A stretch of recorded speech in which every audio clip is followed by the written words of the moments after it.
Hey guys, Mike here with EBR, and this is the Electra Townie Go. It's a modern take on a classic cruiser that gave me over 50 miles of range, has Class 3 speeds, some new, very innovative smart battery technology that ultimately extends the life of the battery, and some new frame engineering that they call flat foot technology that basically just makes the bike more stable and easier to ride for a wider group of people.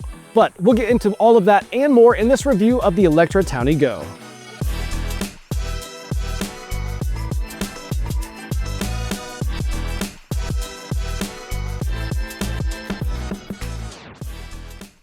Alright guys, now the Electra Townie Go is a Class 3 capable e-bike that does have a throttle and can reach speeds of 28 miles an hour. But I should say that's on the S version, which is what we have here. If you get the non-S version, that one will be limited to 20 miles an hour and not shippable to the state of California. So I think they just do that based on where you live and your local laws. You can get the Class 3 or the Class 2 version. Now this is priced at $19.99 and it is UL 2849 and UL 2271 certified. Now, in terms of weight, they say this bike weighs about 57.5 pounds, and I always throw the one we get for testing on our local scale just to see if there's any differences. And usually there is by quite a bit, a few pounds here and there, but in this case, I was pleasantly surprised to see that it weighed right at 57.5 pounds, kind of dead on the money with their estimation, which we don't see too often, but I can appreciate as I test all these bikes that come in, and they're not always just as close as that. Nonetheless, that's a long way of saying it is what they say it is at 57.5 pounds. Now, when it comes to colors here, this is their shark gray. It's got brown tan accents. I think it looks phenomenal. This is my favorite color out of the lineup. Now, it's called shark gray, but to me, it's got much more of a blue tint.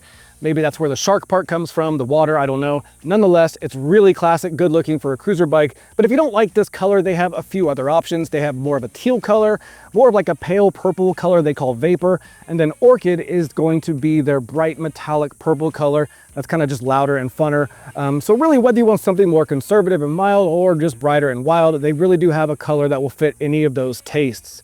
Now, in terms of sizing, this comes in two frame sizes, a small medium that covers from 4'11" to 5'8", and the large, medium large that covers from 5'5" up to 6'4".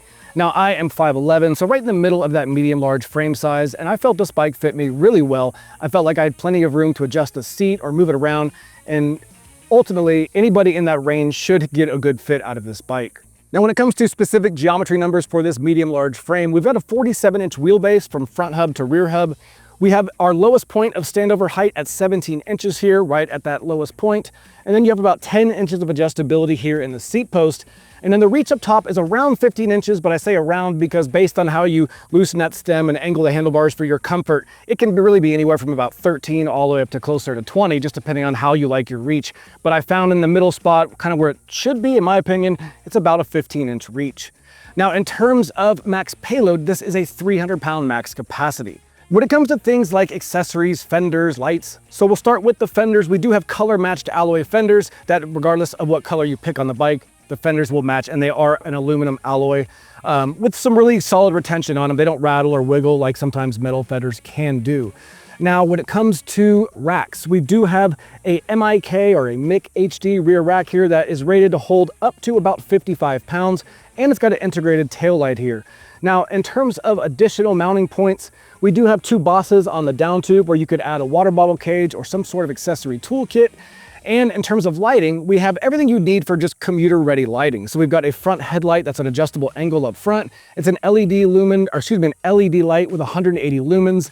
And in the MIK rear rack here, we have a rear tail light that also has a brake light feature when you activate the brakes and has turn signals built into it. When you hit the arrows up on the control pads up top, you will get amber corner light turn signals that alert people behind you that you plan on turning.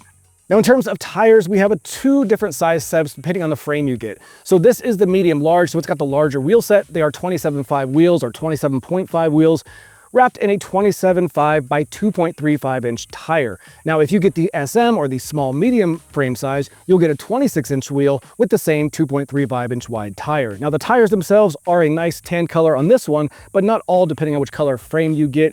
They have a nice commuter slick tread on them or a cruiser slick tread that is good for wet pavement and things like that, but not off-roading. Now, the plus side of that is they're very low rolling resistance. They roll really efficiently. They're quiet and smooth. And frankly, you can air down around just a bit in these and get some extra comfort out of them, which is what I do. Now they say to run this between 40 and 65 PSI in these tires, but I do tend to stick to the very bottom edge of that because I always like getting a little more comfort out of the air volume in tires, especially on a rigid frame like this where there's no kind of suspension in place.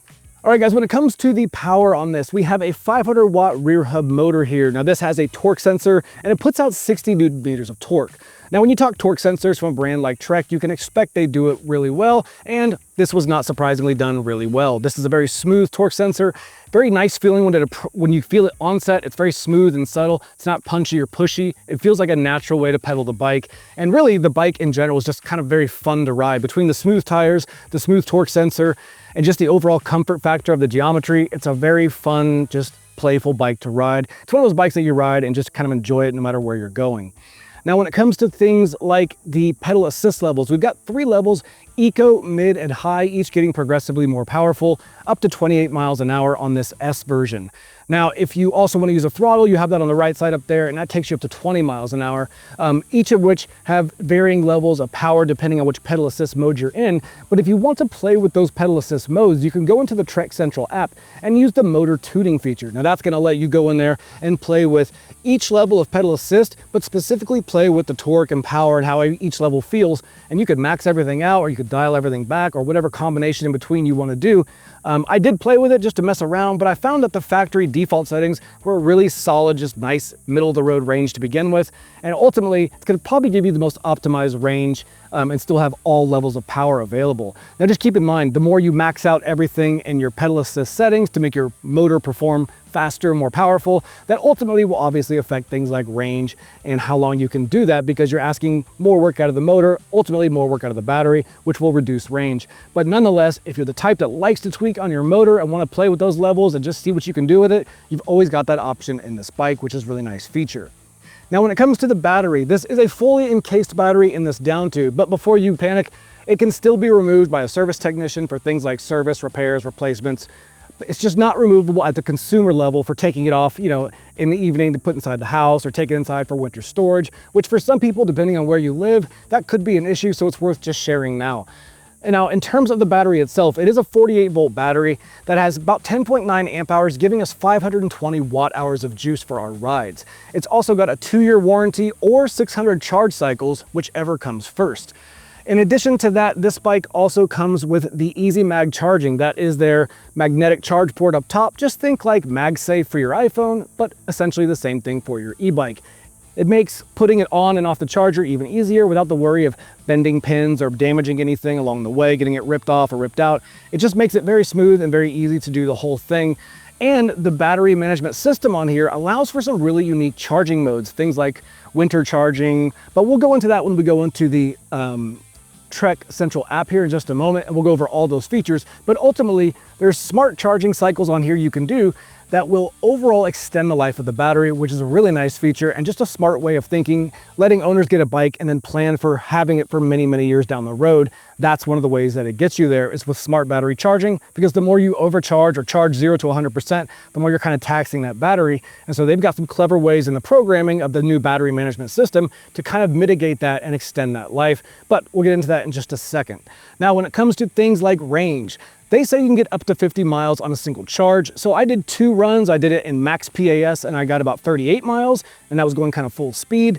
And on minimum PAS, so bringing it down to eco, I was able to get 54 miles. So really anywhere between roughly 38 and 54 miles in my 180 pounds, relatively flat course, kind of ideal conditions, but nonetheless exceeding their estimations of the 50-mile range. All in all, that's a solid number for most people, for regardless of what you got that you're tackling during the week. All right, so when it comes to components on here, we'll start with the drivetrain. We've got an 8-speed microshift setup, so a microshift Mizu rear derailleur 8-speed, and then microshift trigger shifters up top with a small window to let you know which gear you're in.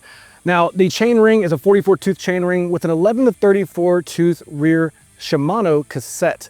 Now, this also has an alloy chain guard with 170mm alloy cranks and flat plastic pedals for some traction. It's got some little studs there and some reflectors for visibility. Now, as far as the microshift drivetrain goes, I thought this was a really well-performing drivetrain, especially the trigger shifters up top. They were nice and crisp, and it never had any problem going in and out of gears. It was never hunting for gears or rattling through gears. You get that cable tension right, and it really does shift very nicely. It's a nice setup overall. Now, the 44-tooth chainring to that 11 to 34 cassette is a nice solid wide range to tackle anything from pretty aggressive hills to going fast on flat terrain as well. And if you need any more, well, it's an e-bike. You've always got it in the throttle or the pedal assist. When it comes to braking, we've got Rush hydraulic disc brakes that are 2-piston calipers with 180mm rotors, both front and back, and these rotors have a thickness of about 1.8mm. All in all, the braking performance on a bike at 58 pounds with this type of braking setup, very solid braking, and it does really well, even from higher speeds, upwards of 25 miles an hour to a fast stop. It performs really well, which I'll show you when we go on a ride in just a second. Now, the saddle here is going to be this is like a comfort saddle. It's kind of a wide padded saddle with the tan colors to match the grips and the tires on here, but it's got these elastometers on the bottom. They're like rubber, basically springs in here. And ultimately it's a very comfy saddle. And with the geometry of the bike, the way it's just kind of a sit back and relaxed style, you can put all your weight in your sit bones here. And it's just a very comfortable ride, mostly because of these saddles. And then obviously because of the nice tires on here as well. It really does team up for a smooth, comfy ride. Now up front, as you can see, no suspension in the front, no suspension in the rear, fully rigid frame. And on the handlebars themselves, we have a 700 millimeter bar, or 700 millimeter wide bar. It's an alloy bar that's got a nice rise to it and swept back for kind of that relaxed feel. Instead of reaching forward aggressively, you're kind of just sitting up and being more comfortable.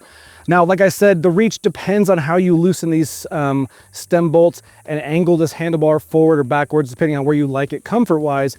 But it's about a 15-inch reach, and it's very comfortable in this middle-of-the-road setting for me. But depending on your height and your arm length, you may want to change that to just what's more comfortable for you. But just know, ultimately, it's a very smooth, very comfy, just nice, relaxed hand position on these bars. Now, starting on the ends, we have these kind of leather-wrapped Electra grips on both sides. On the left side over here, we've got a push throttle and the PAS control buttons. In the center, we have a quad lock mount for a quad lock phone case. If you have that, you can apply it here and hold it in place. I didn't have one on my phone, so I just used a typical phone mount that clamps to the bar. That worked just as well too. Now on the right side here, we've got the microshift trigger shifters I was telling you about. Both ends have the Rush alloy hydraulic disc brake levers, and we have our turn signal buttons here on this right side. Now, when we look at the cable routing on here, everything is run to the center to this one kind of junction box, if you want to call it that. It mounts right under the stem, and then they go down into the headset to their final destination throughout the rest of the frame. But let's take a closer look at this display, and we'll also open up that Trek Central app, and we'll go through everything from the motor tuning to the battery management systems, and then we'll go out for a ride and talk about how all of this translates to kind of just how it feels on the road. All right, so this is the home screen on the display. Now, I will say about this display, it's not a massive display, but it's bright enough to see and get everything you want at a glance. In some scenarios when I was riding this bike, I did have the display wash out a little bit to where I couldn't see anything on it, but that's only like midday under direct sunlight, which only happens at certain angles. So it never lasted long, but just a heads up, if you do look down in the middle of the day on a bright day and you see like oh no, it looks blank or it died on me, just turn your handlebars a little bit. It's probably just the angle the sunlight is hitting it, but I had that a few times, so it's at least worth sharing to you guys. Now, this is the home screen layout. We got the time up on the top left. We have the Bluetooth indicator and then the headlight indicator next to that. The top bars and numbers are going to be referencing the battery percentage remaining. The middle is going to be your speed, which you can change between kilometers and miles per hour should you want to. Below that is going to be the odometer. And if you tap the mode button beneath it, it'll change that to how many miles remain based on your charge level. And if you see it says 0 miles remain, that's because we have no pedal assist on. Now, if I go up to eco mode, that will change. It says we have 75 miles left. If I go up to mid, that'll come down to 47. And if we go up to high, it'll say roughly 37 miles, which if you remember my high test, I got 38 miles. So that's pretty darn accurate as far as that goes. But we'll turn that off to back to nothing, and then hit that will take us back to our odometer. Now, if you hold the up button here, you'll see the headlight indicator turns on. Just holding it for a couple seconds, you get your headlight on. Holding it again for a couple seconds will turn it off. And I'm not going to do it now, but if you hold the negative button, that will activate walk mode, where it will move at about 3 miles an hour for you to just walk with you rather than you pushing along a heavier bike, which is a nice feature. Now, there aren't many advanced options in this display. Those are mostly in the app, but I'll show you what we do have. We'll hold both the I think we hold the mode button. There we go. We get the advanced settings here. We get screen brightness. We can change units between miles an hour and kilometers per hour, and we can get error codes if we had any error codes. But that's all you're going to get in the display. Like I said, everything you need at a glance with not a bunch of extra fluff in there, which is nice. And anything else you need, you can always jump into the Trek Central app, which we'll go ahead and do that now so we can take a closer look at the app and see how it all integrates to the bike, plus those extra charging and motor tuning features as well. All right, guys, this is the home screen on the Trek Central app. This is going to be kind of your command center for all things related to anything outside of just the basics. So like I said, everything basic is covered in the display, but when you want to get into the deeper settings, navigation, motor tuning, battery charging modes, that's where you jump into the app. Now, at your home screen, it just let you know that your bike is connected, it's the Townie Go, and we have 93% battery remaining.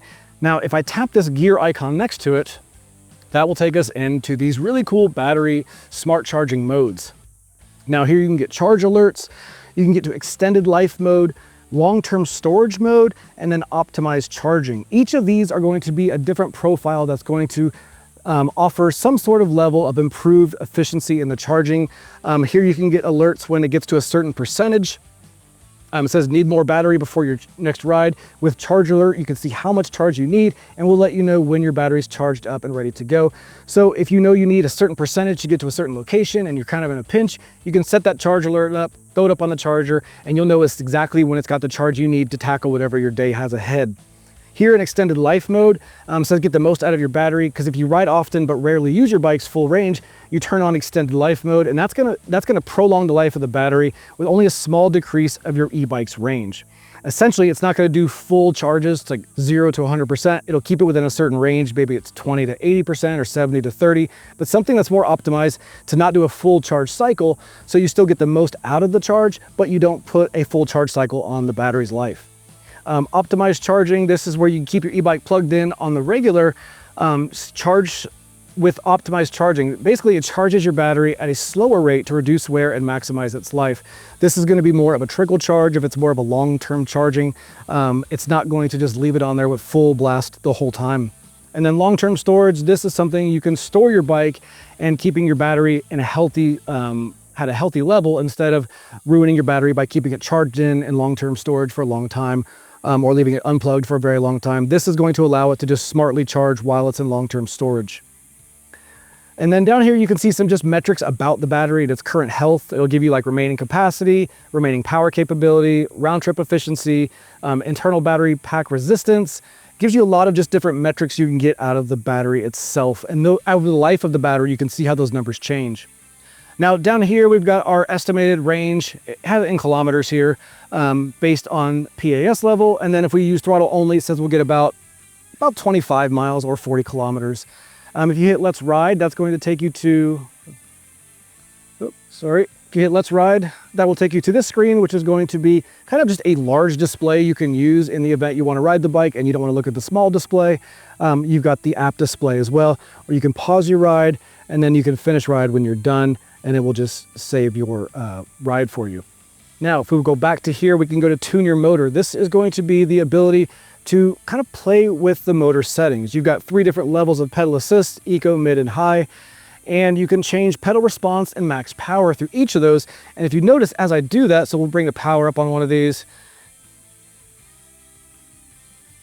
and that will ultimately, when I press this, apply the changes to the bike, but it also changes the estimated range we have left once we're done. So as you play with these numbers on the bike, you can see how it's going to affect the range. Now, if I bring those all the way back down, so right now it says in eco we have 64 kilometers.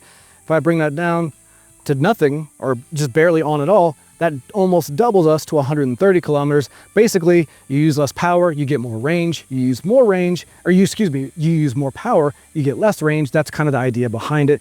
So I'm just gonna restore to defaults because I don't want to leave one of these wild settings on and the next person who uses this think it's broken. But that will kind of apply to the bike. You'll get a notice that it's all good on the display, and you'll go back to the screen as soon as this is done here. There we go, factory settings applied. So we'll go back. And right here we have our navigation settings. This is actually a really cool feature in my opinion. They didn't take just standard maps. They've got, I don't have the best service where I'm at right now, so it's not loading very well, but basically they're like maps with really good layers like topographic features and more to the terrain around you, so you can actually see where you're at instead of just having like an animated display of a road or a sidewalk. This gives you more of a real world view, but you can change those layers as well. These numbers will change based on your pedal assist level, and to back out of that,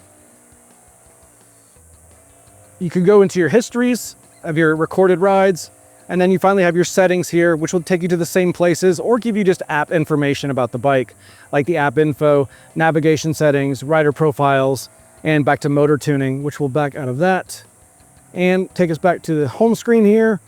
The odometer right now is at 196 kilometers. You can disconnect the bike from altogether using it at all. That will unpair it from the app. And essentially that is everything you have in your bike and on the Trek Central app. Really laid out nicely. It's got everything from ride tracking and planning all the way to the smart battery charging. There's just a lot going on here that I think a lot of people will get a lot of use out of. So that wraps that up, but let's go on a ride and see how this feels out on the road.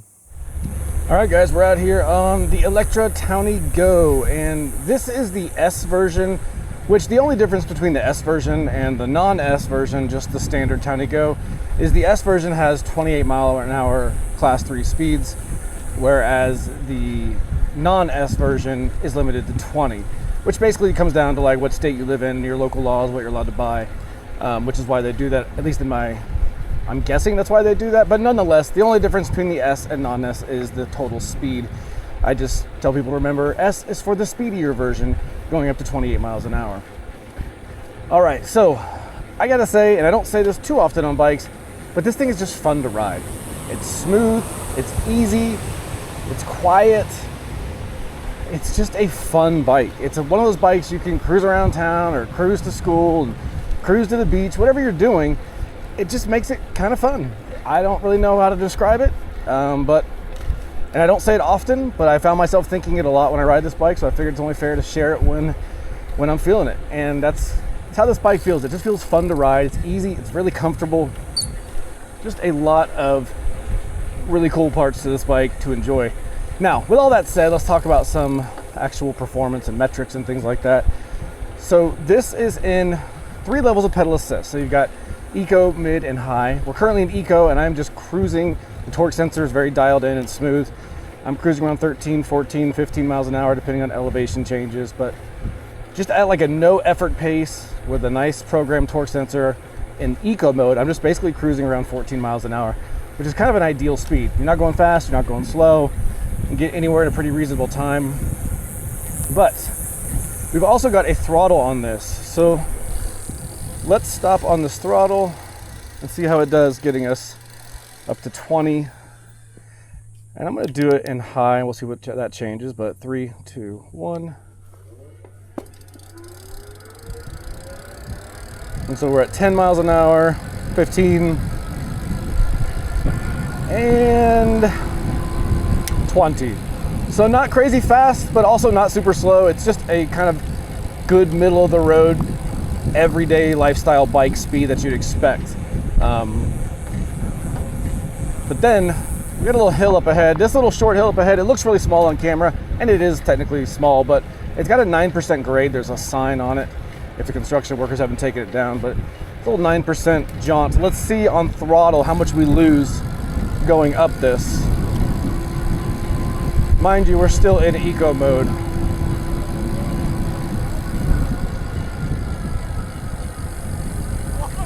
And so we lost a few miles an hour there. 60 Newton meters of torque at a 500 watt motor. It's gonna perform well enough on hills, and that's with no pedaling. Of course, if I pedal, that will do much better. And when we go around this bend in the neighborhood, we're gonna go up. It's more of a sustained climb. It's actually like a 1/4 mile long in length, but it varies between like 5 to 7% in its grade. So not super steep, but a lot more than just a slight incline in the road.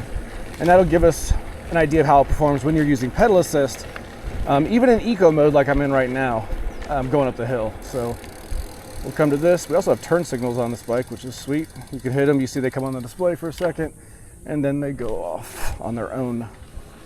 But, so let's just cruise up this hill. gonna go to mid, and that's accelerating nicely up the hill with my pedaling. And that's not hard pedaling. I'm not using a ton of effort. I'm not getting out of breath. I'm not working hard for this speed. This is just pretty nominal, regular, everyday effort. It's not raising my heart rate, and I'm just able to hold 16, 15 up the hill here.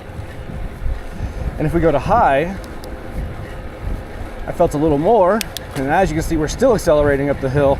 And again, I'm not pushing hard. I'm not breathing heavy. My heart rate's not going up. This is really standard, relaxed, just pedaling, casual paced. And I'm holding 18 miles an hour. And if I start to push a little hard, now we're going 19, now we're going 20. So we're still able to accelerate up the hill, even with a little bit of effort. So the motor and power it's really kind of that sweet spot for a cruiser. It's got enough to get you around town, the hills, it can work through them. It's gonna be great on flats without being overpowered and overweighed down by a big 750 watt motor. I think it's a good balance. I don't know if you guys can see that on camera, but certain angles when direct sunlight, I do lose the screen a little bit. It washes out, like right there, I lost it for a second. I thought it was off, but it's just certain angles of direct sunlight midday like this that it can get it. Other than that, I've never had an issue seeing it. So we'll use these turn signals coming down this trail here. Turn signal on, it's clear.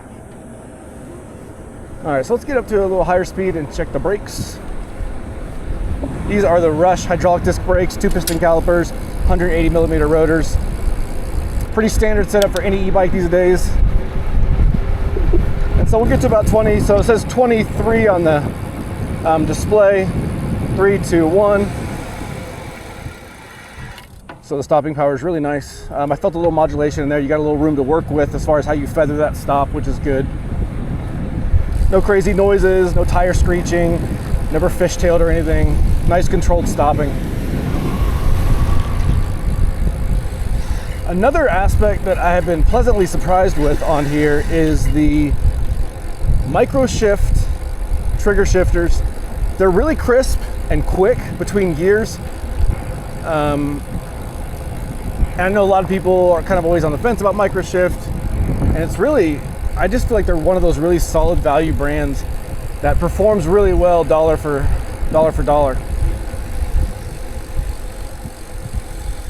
And with the torque sensor and the pedal assist and the motor and then these gearings, you can pretty much get around to anywhere you want to go. I never felt like this bike was limited despite being 500 watts and kind of a cruiser style. Now the only place that's really going to be limited is going off-road and doing anything crazy. We have no traction on the tires or no major tread knobbies on the tires for anything off-road.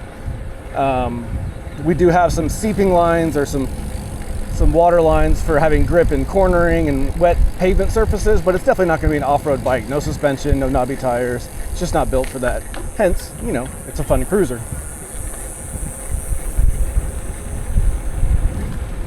I think it's really going to be a bike that if you don't know what kind of bike you want, but you know you're never going to do any kind of serious off-roading, that's just not your wheelhouse. You live downtown, you don't go camping often, and you want a fun get around town bike, a fun go to the lake, go to the beach style bike, commute to school, a bike that looks really good. This shark gray and this tan accents I think looks solid on this bike. Yeah, I mean, you could say I'm a fan of this. I'm not usually too hyped up about cruiser bikes. They tend to be kind of boring to me, but something about this one is just fun. It's fun to ride, it looks good, and you know, Trek owning Electra, everything's done right. This is sharing the same motor setup and battery power setup as the new Trek FX models, FX1, and it just feels like a quality bike. It feels really well done, coming in just under $2,000. All in all, it's a solid buy with a lot of potential for just a lot of daily lifestyle activities. But let's go back and put it on a stand and let's talk about it from kind of an owner's perspective, things that maybe you wouldn't see when you're on the website that you would want to know before you got your hands on it. All right, guys, let's take off our reviewer hats for a second and put on more of an ownership hat. And when you're looking at buying a bike, whether you're on the website or even going into a Trek store and the sales guy is talking to you about everything the bike has, it's easy to go through all the good and see all the good, but what about the things that are not so easy to see that might not be so good? I'll point out some of those as well as some of the just exceptionally well done things on here. That way you have more of a balanced view of what you're getting, instead of just looking at it in the store and buying it and then realizing it afterwards. This will kind of help give you a heads up on those things. So first things first, I'll start with some of the good. So good here, all name brand components. So we've got a Shimano HG cassette, a micro shift rear derailleur, micro shift trigger shifters, 170 millimeter alloy cranks. Everything on here as far as like if you need to repair something or replace something, your local bike shops will have these parts, or you can just order them off Amazon and get them in a day or two. This bike comes with very name brand consistent components that are not only going to perform well, they're just workhorse components, but they're really easy to find and they don't cost a lot to replace. All those are really good perks if you plan on having the bike a long time and want to maintain its kind of overall ride feel over the years. Having access to the same good parts will always be a nice feature. Now on top of that, you notice when this bike is in the smallest cog in the rear, this chain's really close to this chainstay, meaning as we hit bumps, that's going to rattle on this chainstay, which happens on many bikes. It's nothing from a build quality perspective, but what Trek did is they added a really nice beefed up layer of protection here, right where that chain might be touching or rubbing over time, which is ultimately going to protect all that paint and aluminum underneath from getting just beat away by that chain over the years. That's going to protect it and just keep that positioned nicely in a place where it's not going to get just chewed up over the years. Now on top of that, we also have the Easy Mag charging. So this is Trek's, like I said, think of MagSafe charging for your iPhone. Basically, you're getting that now on your e-bike. And while at first glance, a magnetic charger connector might not seem like that big of a deal, if you think about current chargers on bikes and you look inside, they usually have small pins you have to be careful with.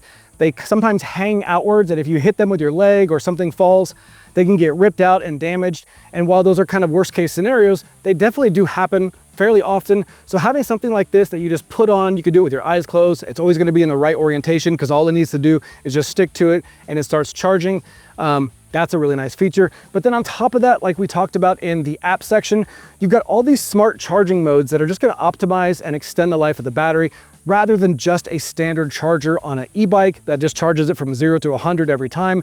This has got some brains programmed into it that's going to say, yeah, we're going to charge it enough to whatever you need it for, but we're also going to do it in a way that extends the life of the battery and ultimately your bike. So I think those are all really solid options. Now, as far as things that you wouldn't pick up on maybe in the store or at the time you're looking at it, I'm going to start with kind of one of the ones that is a bit of an elephant in the room, at least for people who work on bikes, and that is the beauty of internally routed headset cabling is just that. It's very clean. Everything goes right into the head tube here and it's gone, out of sight, out of mind. It doesn't interfere with turning the handlebars. That's all great from an aesthetic standpoint and just how it looks. It looks great. The only downside to it is when you go to get this serviced, maybe you need to have a brake line replaced. Maybe you're going to get shifter housing cable replaced. Maybe you change the stem length and they have to replace the length of one of these cables. Whatever the case may be, if they have to get into here, they're still going to be able to do it. It's not going to be a problem. Every bike mechanic knows how to work with these type of headsets. The only thing it does do is add about an hour of labor to the job that you're getting done. And depending on where your bike shop is, that could be anywhere from extra $50 to $120. So just keep that in mind because, and to the mechanic's defense and your local bike shop, these are not the easiest to work with. They're kind of add an extra layer of just, oh gosh, got to get all these extra parts taken care of and move these cables a certain way. Certainly doable, but just takes a little bit more time on the mechanic's side, ultimately costing you just a couple more bucks or a few hours of your own frustration if you own the bike and do your own maintenance. Now, on top of that, we also have another somewhat of a negative to some people, to others it won't matter at all, and that's going to be the fully integrated battery in the down tube. Now, at one hand, it's more attractive looking. There's no lines, no battery covers, nothing to get in the way of the overall look of the bike. And from a good standpoint, you can't steal this battery. You can't just walk up to it, pop the battery out, pick the lock or whatever, and drop the battery and take it and go. It's in there as long as the bike is there, your battery is there. Now, with that said, if you live up in the certain areas where it's just constantly snowing and sub-zero temperatures, and you may need to have your e-bike battery in a more optimized environment, many people like to rely on the ability to just drop that battery out, take it inside for the night, and keep it charged or safe that way. In this case, you'd probably have to take the whole bike inside to a more climate controlled area.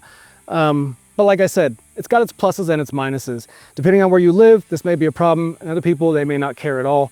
I think it looks good. I don't take my battery off to take it inside for anything, so I prefer this look. And in the worst case scenario, you have to get something repaired or replaced, a Trek or service mechanic can actually still access it through the access panel and still pull the battery. It's just not going to be an everyday consumer dropout like some people like on their bikes. Just something to be aware of. Other than that, everything's really well done on this bike. It rides really smooth. The components are all name brand and straightforward. Everything performed really well on a ride test. And all in all, you know, when Trek and Electra get together and make a bike, or Trek makes a bike, it's just done really well. And then that shows in this bike.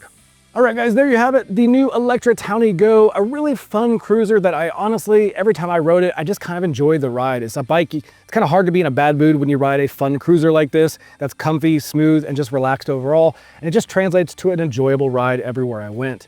Now, we had lots of great performance here. We had that 500-watt motor with 60 Newton meters of torque, a range of over 50 miles, class 3 speeds, smart battery technology. It was a really just good bike, well done. It's got all the modern features that you'd expect with a really modern 2025 e-bike, but in true Trek fashion or Electra fashion, they found a way to not detract from its overall classic cruiser soul. So if you have any questions about this that I did not answer, drop them down in the comments and I will figure that out and shoot them your way. And until the next review comes out, we'll see you guys out on the trail.